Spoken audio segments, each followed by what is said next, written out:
हाजी चौक और उसके इतराफ के तमाम बड़े बुजुर्ग माएं बहनें, पहली बार आपके दयारे मोहब्बत में हाजिर हुआ हूं।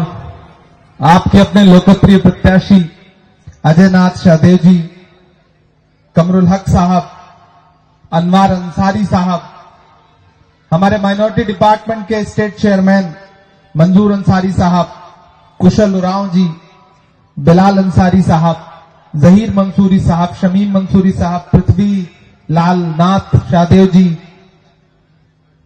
ऐनुल साहब, बाकी जो भी यहां पे हमारे साथी मौजूद हैं, हमारे माइनॉरिटी डिपार्टमेंट के प्रभारी उमैर खान साहब, इसी थके हुए दस्ते तलब से मांगते हैं, इसी थके हुए दस्ते तलब से मांगते हैं, जो मांगते नहीं रब से वो सबसे मांगते हैं।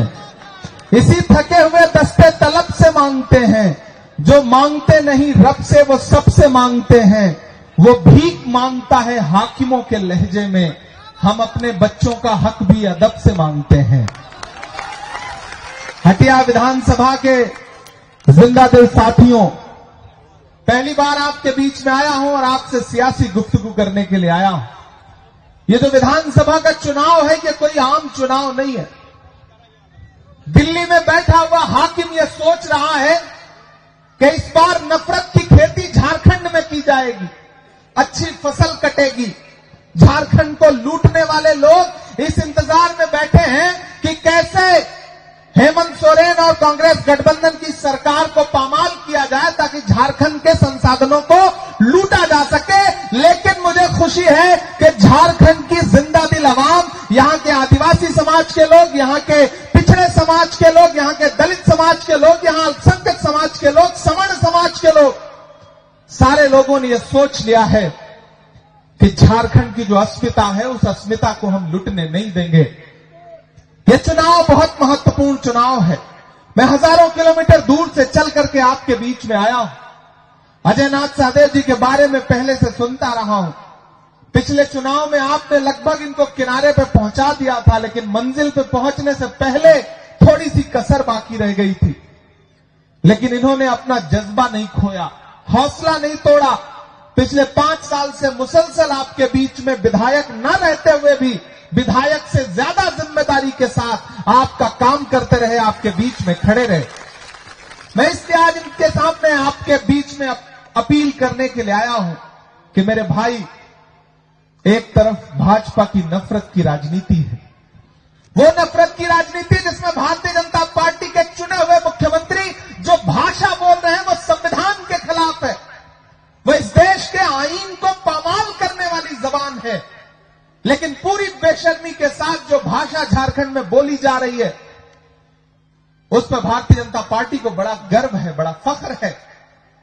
लेकिन ये हटिया विधानसभा है, यहां हिंदू हो, मुसलमान हो, सिख हो, ईसाई हो, आदिवासी हो, दलित हो, सब एक दूसरे से जुड़ के रहते हैं। ये मोहब्बत की जमीन है। मैंने सुन रखा है यहां के बारे में, जिस महल का भी जिक्र हो रहा था, कि अगर रामनवमी का जुलूस जाता है तो मुहर्रम का जुलूस भी जाता है, आदिवासी समाज के लोग भी जाते हैं। ये जो गंगा जमुनी तहजीब है, ये जो भाईचारा है, इस भाईचारे को तोड़ना चाहती है भाजपा। पिछले 15 साल से यहां भाजपा का विधायक है, लेकिन काम के नाम पे क्या किया है आप सारे लोग जानते हैं। सिर्फ और सिर्फ बांटा है, सिर्फ और सिर्फ नफरत की राजनीति की है। ऐसे में मेरे भाई, ये चुनाव इस बात के लिए आपको पुकार रहा है कि उठ खड़े होइए और साथ दीजिए अजय नाथ शाहदेव का। कांग्रेस पार्टी के जो प्रत्याशी हैं, गठबंधन के जो प्रत्याशी हैं, अजय नाथ शाहदेव जी, उनको विधायक बनाइए। क्योंकि ये लड़ाई सिर्फ विधायक बनाने की नहीं है, ये लड़ाई झारखंड की अस्मिता को बचाने की लड़ाई है। भारतीय जनता पार्टी के लोग आएंगे, बड़ी बड़ी बातें करेंगे। प्रधानमंत्री जी ने यहां आके बड़ी बड़ी बातें की, लेकिन याद करिए वो दिन कि जब आपके लोकप्रिय मुख्यमंत्री को, आदिवासी समाज के लोकप्रिय मुख्यमंत्री को बिना किसी कारण के, बिना किसी कसूर के महीनों जेल में रखा भाजपा की सरकार ने। आज भाजपा झारखंड में आकर के किस मुंह से आदिवासी समाज की बात कर रही है? ये झूठे लोग हैं, ये धोखेबाज लोग हैं। याद करो इनके तमाम नारे, इन्होंने नारा लगाया था बेटी बचाओ बेटी पढ़ाओ। 2014 में प्रधानमंत्री ने नारा लगाया बेटी बचाओ बेटी पढ़ाओ, इन्होंने नारा लगाया बहुत हुई महंगाई की मार अब की बार मोदी सरकार, इन्होंने नारा लगाया सबका साथ सबका विकास, इन्होंने नारा लगाया कि खजाने की चाबी चौकीदार को सौंप दो, हम देश नहीं लूटने देंगे।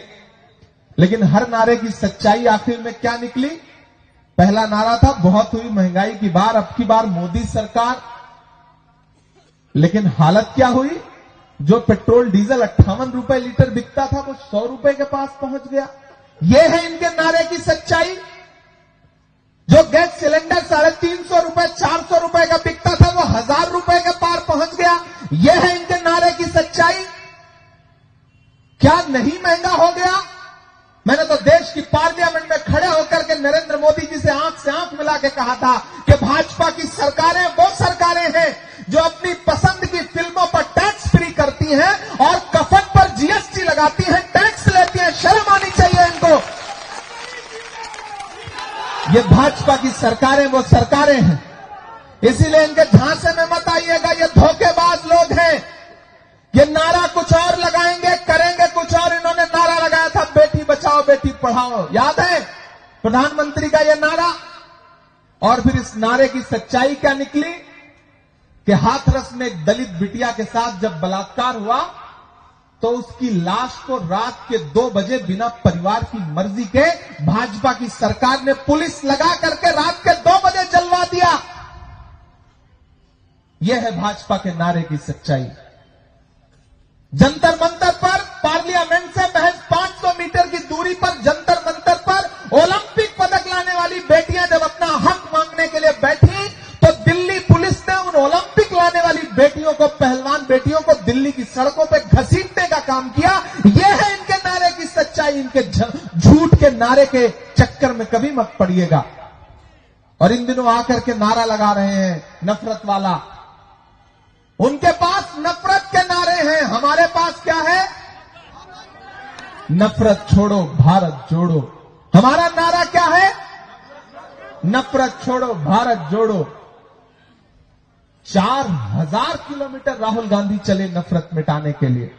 मैं चला था राहुल गांधी के साथ कन्याकुमारी से कश्मीर तक, अपने पैर के छालों की परवाह किए बगैर वो इंसान कितना चलता रहा? 4000 किलोमीटर पैदल चलता रहा। सिर्फ एक नारा कि मुझे नफरत के बाजार में मोहब्बत की दुकान खोलनी है। मैं चला हूं उनके साथ। मुझसे मीडिया के साथी कहते थे कि इमरान साहब आप राहुल गांधी के साथ चल रहे हैं, आप तो शायर हैं, सांसद बाद में हैं, सियासतदान बाद में हैं, आप इस यात्रा में राहुल गांधी के साथ चल रहे हैं, आप क्या कहेंगे? तब मैं कहता था कि जो हर जालिम से टकराएगी वो आंधी बनाऊंगा, जो हर जालिम से टकराएगी वो आंधी बनाऊंगा। नए अंग्रेज आए हैं, नया गांधी बनाऊंगा। 4000 किलोमीटर पैदल चलता रहा वो इंसान। नरेंद्र मोदी जी क्या कहते थे राहुल गांधी को कि राहुल गांधी तो शहजादे हैं, राजकुमार हैं। मुझे बताओ झारखंड वालों, हटिया वालों, कि देखा है दुनिया में कोई और राजकुमार जो अपने पैर की छालों की परवाह किए बगैर भारत की सड़कों की धूल फांकता हुआ 4000 किलोमीटर पैदल चले, लोगों को सीने से लगाने के लिए, उनको अपने गले से लगाने के लिए, उनका दर्द बांटने के लिए। नरेंद्र मोदी जी राहुल गांधी को शहजादा कहते हैं और खुद को क्या कहते हैं कि हम फकीर हैं। वो फकीर जो 10 लाख रुपए का सूट पहनता है, मोवाडो का चश्मा पहनता है, मोंट ब्लैंक की पेन रखता है, दिन में 4 कपड़े बदलता है और 8,500 करोड़ के जहाज पर दुनिया घूमता है। खुद तो 8,500 करोड़ के जहाज में घूमते हैं, लेकिन एक आदिवासी समाज का बेटा, एक आदिवासी समाज का मुख्यमंत्री हेमंत सोरेन जब किसी जहाज में बैठ जाता है, चार्टर्ड विमान में बैठ जाता है, जो मुख्यमंत्री होने की वजह से राज्य सरकार उसे मुहैया कराती है, तो वो उनकी आंखों में खटकता है। वो आदिवासी को आदिवासी नहीं कहते, वनवासी कहते हैं। भाजपा के लोग आदिवासी समाज के लोगों को आदिवासी नहीं कहते, वनवासी कहते हैं। आप इस खेल को समझिएगा। बनवासी का मतलब क्या है? जंगल में रहने वाले लोग। वो आदिवासियों को आदिवासी नहीं मानते। आदिवासी वो हैं जो इस मिट्टी के असली मालिक हैं। लेकिन भाजपा क्या करती है? इस खेल में उलझाती है। इसलिए मैं आपसे अपील करूंगा, इस बार किसी झांसे में नहीं फंसना है। ये भाजपा के लोग आएंगे, आपसे कहेंगे कि कांग्रेस वालों ने 70 साल में क्या किया, क्या बनाया। एक दिन प्रधानमंत्री जी पार्लियामेंट में खड़े होकर बोल रहे थे, बताओ कांग्रेस वालों 70 साल में क्या बनाया। मुझे लगा मैं खड़ा हो जाऊं और गिनाना शुरू करूं, तब तक खड़गे जी बैठे थे। उन्होंने कहा, इमरान मत बताओ, जो बताओगे ये उसको भी बेच देंगे, इनका काम सिर्फ बेचने का है, मत बताओ। यहां आएंगे प्रधानमंत्री जी, यहां आएंगे उनके मुख्यमंत्री, पूछेंगे कि 70 साल का हिसाब दो। अरे मैं तो कहना चाहता हूं कि जो भाजपा अपना चलाया हुआ 2000 का नोट 7 साल नहीं चला सकी, वो हमसे 70 साल का हिसाब मांगती है। इनके झांसे में मत आइए, इनके धोखे में मत आइए। ये झूठे लोग हैं। और यहां अलग अलग समाज के लोग बैठे हैं। ये मोहब्बत की जमीन है। इसमें कौन हिंदू है, कौन मुसलमान है, कौन सिख है, कौन ईसाई है, किसी में कोई फर्क नहीं। जो जैसे आया वो वैसे बैठ गया। ये तो कपड़ों से पहचानने की बातें करते हैं। नफरत को पनपने नहीं देना है। झारखंड में, हटिया में नफरत को हराना है, मोहब्बत को जिताना है। लड़ाई सीधे दो लोगों के बीच में है, भाजपा और गठबंधन के बीच में। इसलिए मैं यहां के उन साथियों से भी गुजारिश कर रहा हूं कि जो पिछली बार किसी मलाल की वजह से भितरघात कर गए थे, मैं उनसे भी अपील कर रहा हूं। मुझे पूरी खबर है, मैं दिल्ली में रहता हूं, इसका यह मतलब नहीं कि मैं आगाह नहीं रहता। ये जो 7-8 हजार 10,000 का फर्क रह गया था, अगर आप लोगों ने चाहा होता तो वो फर्क मिट ही सकता था। तुमने चाहा नहीं, वरना हालात बदल सकते थे। ये मेरी आंख के आंसू उनकी आंखों से निकल सकते थे। तुम तो ठहरे ही रहे झील के पानी की तरह, दरिया बनते तो बहुत दूर निकल सकते थे। मैं आपसे साथियों गुजारिश करूंगा कि इस बार किसी झांसे में नहीं आना है। इस बार आपको एकजुट होकर के कांग्रेस और झारखंड मुक्ति मोर्चा के जो गठबंधन के प्रत्याशी हैं, आरजेडी गठबंधन के प्रत्याशी हैं, अजय नाथ सहदेव जी, जो आपके अपने हैं, आपके बीच के हैं, आपके घर के हैं, पढ़े लिखे व्यक्ति हैं। एक को आपने 3 बार मौका दिया है और एक आपसे 1 बार मौका मांग रहा है। तो मेरी आपसे गुजारिश है कि अपना एक एक वोट लेकर के घरों से निकलिए। 1 नंबर पर है ना इस बार, मतलब पहले से ही 1 नंबर पे है, तो फिर रहना भी 1 ही नंबर पे है। तो इस बार जो पिछली कोर कसर रह गई थी ना, उस कसर को भी पूरा करिए, घरों से बाहर निकलिए और आज से इस चुनाव को अजय नाथ सहदेव बन के लड़िए, हेमंत सोरेन बन के लड़िए, इमरान प्रतापगढ़ी बन के लड़िए, राहुल गांधी बन के लड़िए, क्योंकि यह लड़ाई नफरत के खिलाफ है। और नफरत के खिलाफ लड़ाई समाज के हर व्यक्ति को लड़नी पड़ेगी, तब आप इस लड़ाई को जीत सकते हैं। उनके पास संसाधन बहुत हैं, पैसा बहुत है, हेलीकॉप्टर ढेर सारे उड़ रहे हैं, लेकिन हमारे आपके पास हौसला है, जज्बा है, खुददारी है, स्वाभिमान है। और मैं तो पूरे झारखंड वासियों से कहना चाहता हूं कि आपके लोकप्रिय, आपके माइक जिस तरह से पार्लियामेंट में बंद किया जाता है, उसी तरह से यहां भी माइक वाला बार बार माइक बंद कर दे रहा है। भाई माइक बंद करो, भाजपा से मिले हुए हो क्या, बार बार माइक बंद कर दे रहे हो। लेकिन आप माइक से हमारी आवाज को नहीं रोक सकते। कहा गया है, सुना गया है, कोई न बोले, ज़बां दराजों को मशवरा है, कोई न बोले। अजीब लुकनत पसंद हाकिम से वास्ता है, जो चाहता है, जो सोचता है, कोई न बोले। लेकिन हम बोलेंगे, हम बाबा से बुलंद बोलेंगे। मैं इसलिए जिंदा हूं कि मैं बोल रहा हूं, दुनिया किसी गूंगे की कहानी नहीं लिखती। मेरे भाई, इस बड़ी लड़ाई में मैं आपके बीच में अपना दामन फैला करके कांग्रेस प्रत्याशी के लिए, गठबंधन प्रत्याशी के लिए अपील करने आया हूं कि इस लड़ाई में आपको साथ देना है। मैं एक नज्म आपको सुनाता हूं, वो नज्म नहीं सुनाऊंगा तो आपको लगेगा कि मैं इतनी दूर आया था और ऐसे खामोशी से चला गया। याद करिए वो नारा प्रधानमंत्री जी का 2014 में कि भाई देश के खजाने की चाबी हमें सौंप दो, हम देश नहीं लूटने देंगे। याद है वो नारा? मैं चौकीदारी करूंगा। अब तो मैं उसी चौकीदार से पूछना चाहता हूं कि कहां सोया है चौकीदार? आप लोग थक गए हैं क्या? अरे मुझे लगना चाहिए कि मैं जिंदा दिल लोगों के बीच में खड़ा हूं। मुझे ऐसा ना लगे कि मैं सोए हुए लोगों के बीच में खड़ा हूं।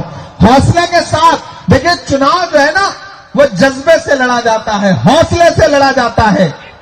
जंग में कागजी अफराद से क्या होता है, हौसला लड़ता है तादाद से क्या होता है। तो आपको उस हौसले के साथ इस इलेक्शन में आगे बढ़ना है। मैं तो पूछ रहा हूं उस चौकीदार से जो झूठ बोल करके चौकीदारी का वादा करके देश की सत्ता पे आया, कि कहां सोया है चौकीदार, कहां सोया है चौकीदार। तैयार रहिएगा अगली लाइन पे। कहां सोया है चौकीदार, कहां सोया है चौकीदार। विजय माल्या नाक के नीचे से हो गया फरार। कहां सोया है चौकीदार, कहां सोया है चौकीदार। कि चाय बेचने वाला पूरा भारत बेच रहा है। बेच रहा है कि नहीं बेच रहा है? बेच रहा है कि नहीं बेच रहा है? चाय बेचने वाला पूरा भारत बेच रहा है। इसी काम में हासिल उसे महारत बेच रहा है। कि रेल बिक गई, तेल बिक गया, बिका हवाई अड्डा। अब एक भी हाथ खामोश नहीं रहना चाहिए अगली लाइन पे। कि रेल बिक गई, तेल बिक गया, हवाई अड्डा। रेल बिक गई, तेल बिक गया, बिका हवाई अड्डा। सब कुछ बिकता देख के खुश है अपने जेपी नड्डा। कि जनता महंगाई की मारी, जनता महंगाई की मारी करती हाहाकार। कहां सोया है चौकीदार, कहां सोया है चौकीदार। बहुत शुक्रिया दोस्तों। बस एक बात आपसे आखिर में कहना चाहता हूं कि बहुत दूर से चल करके आपके बीच में आया हूं। झारखंड पर दिल्ली वालों की, असम वालों की, गुजरात वालों की, वहां के जो हाकिम है ना, उनकी बड़ी साजिश वाली नजरें हैं। अपने सूबे को बचाइए। नफरत आपके सूबे को अपने आगोश में लेना चाहती है, लेकिन आप झारखंड के लोग हैं। बहन कल्पना सोरेन जब नारा लगाती है कि झारखंड झुकेगा नहीं, इंडिया रुकेगा नहीं, तो ये नारा भाजपा वालों के कलेजे में तीर की तरह चुभता है। इसलिए भी मैं आपसे अपील कर रहा हूं कि देखिए, ये जितने झंडे यहां पे लगे ना, एक तरफ लालटेन है, एक तरफ तीर कमान है और एक तरफ हाथ का पंजा है। लालटेन जलाओगे तो रोशनी होगी, और तीर कमान चलाने के लिए हाथ की जरूरत पड़ेगी। हाथ से ही तीर खींचोगे ना, पंजे से ही तो तीर खींचोगे। तो इतना अच्छा एकजुटता बना लो, इतना अच्छा गठबंधन बना लो। नेताओं ने गठबंधन बना लिया है, जमीन पे अगर कार्यकर्ता भी गठबंधन बना लेंगे। राजनीति में छोटी छोटी शिकायतें, छोटी छोटी मनमुटाव ये होते रहते हैं, लेकिन हटिया वालों एक बात याद रखना, जब लड़ाई बड़ी हो तो छोटी छोटी चीजें नजरअंदाज करनी पड़ती हैं। छोटी छोटी चीजें नजरअंदाज करनी पड़ती हैं, वरना लम्हों ने खता की थी, सदियों ने सजा पाई। याद रखना मेरी इस बात को। ये जब्र भी देखा है तारीख की नजरों ने, लम्हों ने खता की थी, सदियों ने सजा पाई। इसलिए इस बार बिल्कुल नहीं चूकना है।